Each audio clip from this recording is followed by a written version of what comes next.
Welcome back, ladies and gentlemen. As always, I'm very excited to have you here. Today we're going to be building a Django REST framework from scratch, and we will do that very quickly. I have prepared some Python snippets to speed up the process.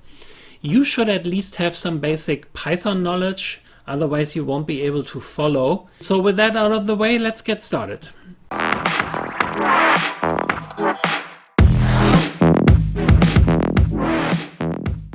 And in order to do that, I just open PowerShell. I'm in Windows, by the way, as you might already have noticed. And in here, I can create a folder, and I call it Avengers. And I can now cd into the Avengers folder. And let me clear that content. And as you see right now, that folder is empty. Now in here, I will create my virtual environment that hosts my Python files, and I will use pipenv to do that. And you can install pipenv by doing pip install pipenv, or you just use pip to do all that. I already have pipenv installed, so nothing is happening here. Let me clear this, and I can now install the environment, and I do this using a little snippet here from my KeyPass tool. You don't need most of the installations in here. All you need is Markdown, and you should install requests in order to be able to follow. So if I press enter, it starts installing. That will take 2 minutes about, and I will pause until that installation is done. Okay, that took about 30 seconds. Let me do a quick git init here. And what I can do now is, if I clear that, I can start installing all the Django modules that we need to run the REST framework. And to do that, I type pipenv install Django. And we also need the Django REST framework. That's all one word.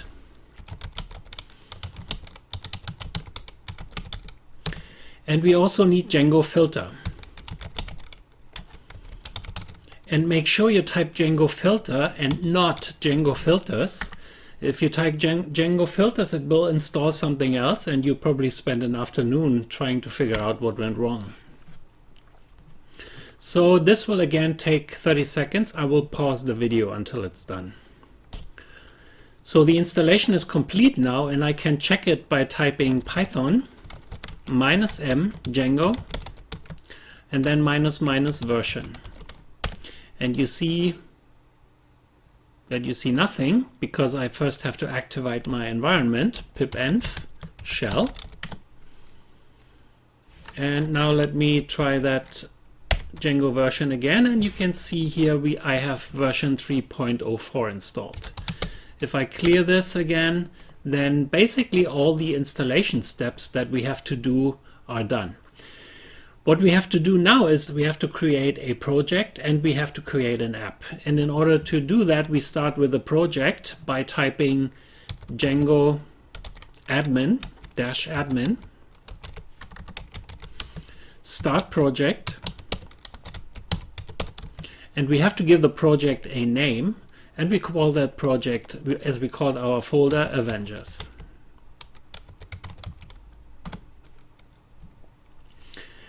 And let's see what we got. As you can see here, we now have another Avengers folder inside here. And if I ls into that Avengers folder, you will see that there's a manage.py file, and there's another Avengers folder in there that contains all the parameter files like settings.py, urls.py. We will have a look at that a little bit later. Before we do that, we cd into the Avengers folder. And then we use manage.py to create the app. So Python manage.py start app. And we have to give the app a name, and we will call that app Heroes. And if I ls now, you can see that there is a Heroes folder. And if I ls into that Heroes folder, you can see that there is a views.py file, as you might already have guessed, There's a models.py file, there's an admin.py file. We will only use models.py, and we will use a number of additional files that we have to create in here. And I will do that now by typing set content. And because I'm creating these files inside the heroes folder, I start with heroes and then API. That's the first file that we have to create, api.py. And for the moment, I just put in an empty string. And then the second file that we have to create in here is the serializers.py. Serializers.py. That will contain the serializers, and I will talk about that a little bit later. And the third one is a urls.py file. We already have a urls.py file in the project folder, but we don't want to mess that up with all the URLs that come from every project. We will only use that main project's urls.py to route into our app urls.py files. So urls.py is created in here. If I now clear that and do an ls in heroes again, then you can see that we have the API file, we have the serializers.py file, and we have the urls.py file. So that is one side of the equation. We also need files from our main project folder. So I ls into the Avengers folder. And as you can see here, there's a settings.py file, and there is the main project urls.py file. We have to change both of these files in order to set up our REST API. And in order to do this, I will open Sublime. And you see that I have set up this 2x2 grid here. And you do that by simply going into the View menu here, and then you select Layout and the grid. And that will give you this layout that you can see here. Now I select the first quadrant, and in the first quadrant, let's go to the Windows Explorer menu into the Avengers project, again Avengers, and again Avengers. And here's our settings.py file. This is the first file we have to modify, so we go in here. Then in the fourth quadrant, because it's the last one essentially, we open urls.py. We go back to the first quadrant, and we don't need any more files out of the project folder, but however we have to go into the app folder now, and from here we need models.py that goes into the first quadrant.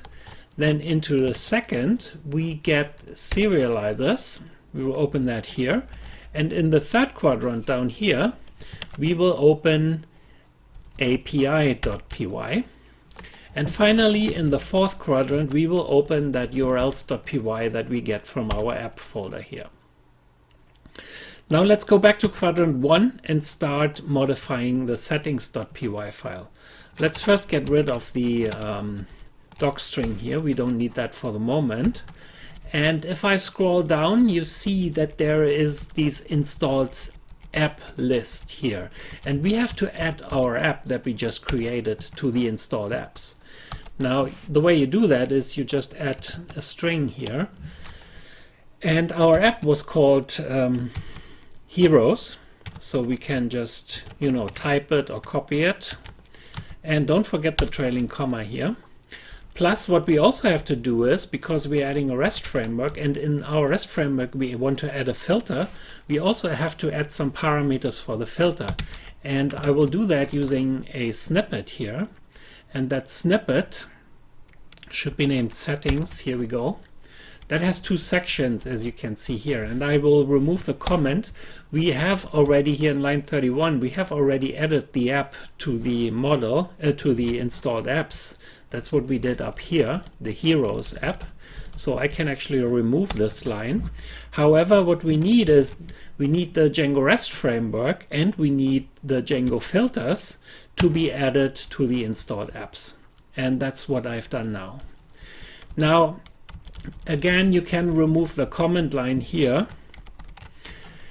For the REST framework filters, we will use the default filter backends. And if I go to the end of this tuple that you see here, you can actually see what we are doing here. So we're getting from Django filters, we get the REST framework, and in there's a class Django filter backend that we will use. And because it's a tuple, it has a trailing comma at the end. Don't forget that, otherwise that wouldn't work. Now that was already it for the settings.py file, so we can actually close this. And for some reason I have closed the models.py file, so let me reopen it. I remove everything in here because I have a snippet again, and in models.py we just create a model. And before I do anything, let me just complete the snippet. We will call the model that we create heroes. Now our heroes have a first name and they have a last name. They don't have an email address. They don't have a username. They have a create date though, but that's for the record. And there's a change date to the record. And we also have a valid date that actually contains a timestamp far in the future for now. Now these, as you can see here, are datetime fields that use auto now and auto now at. So we actually don't have to provide any values to those. As well as for this one here, it has a date field, but it uses a default. So we don't need to provide data for these 3 lines. We only have to provide data for first name and last name. Now if I scroll up, what do we need up here from the imports? Well, we import models because our model inherits from models.model.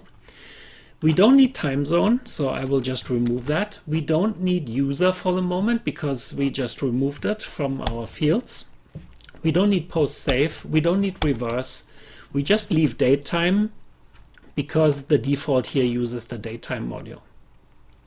And we can leave the dunder string method in here. It will just print the last name. Now if I save that, the models.py file is already done, and I can go to the second quadrant here, which has our serializers.py file.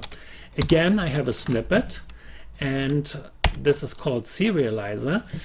And the first thing we have to do in here, as you can see, is we have to import our model. And the model is what we defined here and what we called heroes. So I just call that heroes. Because it's a serializer, it knows which fields to serialize from the model. And for this example here, I will use all the fields that are available. It's only 5 fields that we need to serialize. And serializer, what that does is basically it takes your Python objects and it turns it into objects that can be sent over the internet. So like a JSON string is created out of your Python objects here. Now if I save that, it's already done. So I'm going to the third quadrant here, down to the left, and again I have a snippet, and that's called API. And as we did here in the serializers, we have to import our model because this is where we actually will select the data from the model. So heroes again. But there's also a number of other objects that we've created. And let me first complete the snippet. For the permission class, I will allow any. I will filter using first name and last name. For the last name, actually, I want to use iContains. So I will change this here to last name. And again, I will continue to use both first name and last name as filter fields. So what is this doing here? Well, I'm not talking about all the imports, just leave them as they are. We have a heroes view set here, and the heroes view set is basically a class-based view, as you know it from views.py. Now, these implements different methods rather than get and post. It implements list and create, for example, and other methods. And it's especially used for these kind of REST APIs. Now, in here, we define a query set that selects all the data from the database. It checks the permissions. In this case, it will allow any. It then uses the serializer that we have defined up here. So that's hero serializer. We have imported hero serializer up here, and now we use it here to serialize our data. And then there is the heroes filter that we will use to filter the data. And as you can see here, it will use an exact match to filter these values. So if I type in a last name, like for example Prince or Ramanova, then it needs to be an exact match. So therefore I have to find here a iContains, and what iContains does it allows me to filter by a substring that I enter. So instead of typing in Prince, I just need to type in PRI or something like that, and it will still find the last name Prince. Now, also here I have added another method. For example, just as an example, you're not limited to selecting all the data or filtering them in the way that you have seen it up here. You can also specify own filter methods down here. And this one I called newest, and what it does is it will basically sort the returned data by create date, and it will then return the last record from that set, which should be the recent one. Now that's it for the API py file here. So we can actually move on to the fourth quadrant, which is the urls.py. And let us first start with the main project urls.py. And let me remove the doc string here. We don't need that for the moment. And in here we import admin because we wouldn't need that, but in order to maintain the table later on from the admin view, we just leave it in here. And we also import path from URLs, but we will also import include here. And include is something we need in order to route all traffic that is supposed to go to heroes. Well, that will be routed into this urls.py file. And the way I do that, I have a snippet again, which I can use to do that. So if somebody types in the URL, starting with our domain name and then continues with API, then he has to type in the app name, which is heroes. And that will actually route the request to the heroes app folder and then to the urls.py file that we have in there. So I can save that and then go to that urls.py file. And I have another Django snippet here that contains the URL settings for these app file here. And again, we start with a model name, which is heroes. And in here, I also type in the model name in this case, which is again heroes. But this time, because we're talking about a URL here, I use lowercase letters instead of these camel case that we have for the classes. Now, if I save that now, then I should be able to use that. And we do that by typing python manage.py make migrations. And if we do that, then it creates the migrations. And if we now type python manage.py migrate, it'll migrate. And as you can see here, it looks good and it migrates. Now I clear that. Let me now run the server. I type python manage.py run server. And as you can see here, the server runs now. Let's see if it actually produced the result we were looking for. So I will open a browser and I will enter the domain. In this case, it's localhost, and it's localhost 8000 because this is what the port that Django uses by default. And I can now type in API/heroes, heroes again. And I can now use that little nice form here to enter data. For example, I can add Diana Prince. And I will not add a valid date, and I will just try to post it. And as you can see here, it has actually posted it. Now, posting it here in the form is not really funny, and it's not actually the reason why we created that REST API. So let's see if we can have some fun with it.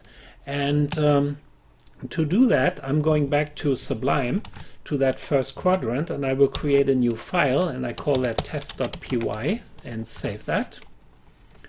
and I just leave it in there. And in here I will now import requests, and I will also import JSON, because remember we're dealing with JSON data here. I don't think we need JSON, but let's see.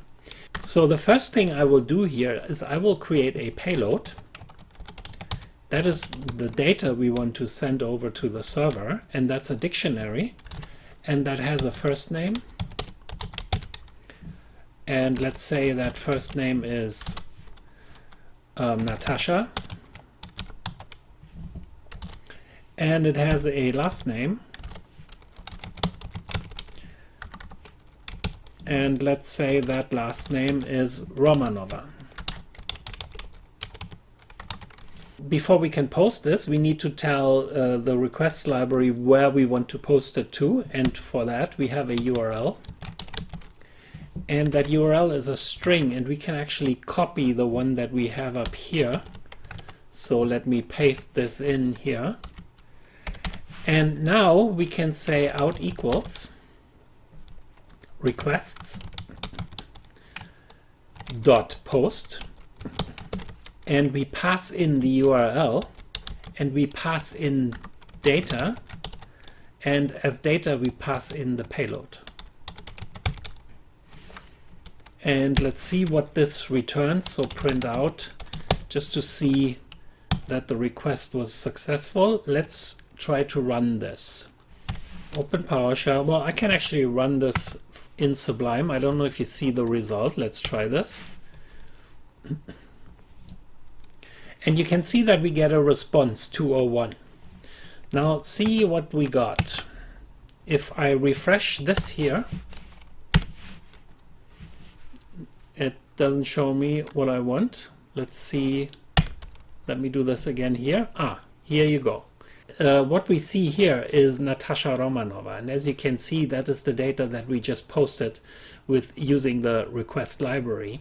Even though we have an additional record here that is not accounted for, but that's probably because I did the refresh here on the browser. And now let's see if we can also retrieve data. So I will comment out the section here where we actually post the request, and then create, instead of a payload, I will create a filter. And because filter is already taken, I call it filters, and that's a dictionary again. Has a very similar structure to the payload, and I give it a last name. And remember when I explained how the filter works, you can see it down here.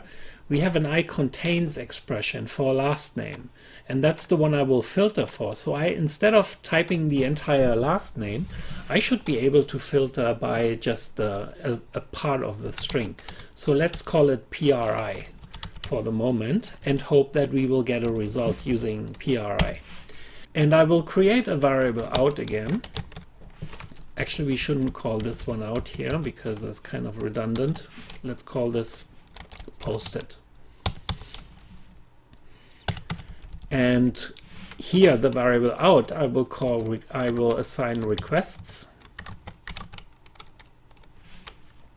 dot get, and it takes the URL again, and it takes params, param I think, yes it's param, and then the payload.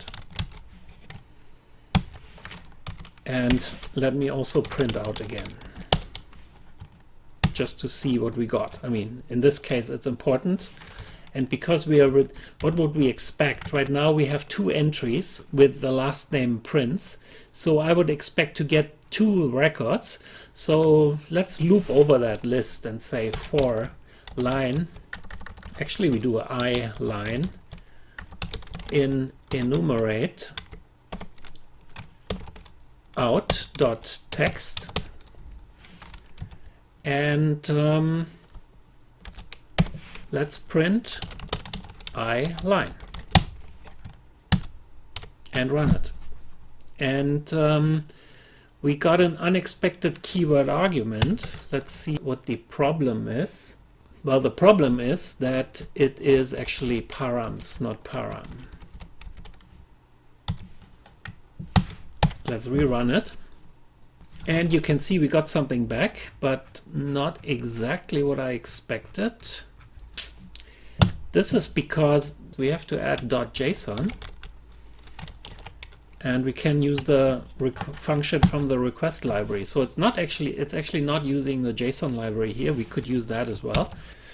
And because I added JSON here, I now need to remove that text extension here. And if I rerun that now, then I get one record back, which is Natasha Romanova. Let's see why that is the case. Last name, pre. URL. I put in the payload. Let's put in the filters and run that. And you can see now that we actually got two dictionaries back. One is Diana Prince, and obviously the other one is also Diana Prince. So that's exactly what we hope to get. Took us a while, but eventually we got the correct result. And you can also see that there is the create date in here, the change date in here, and the valid date in here.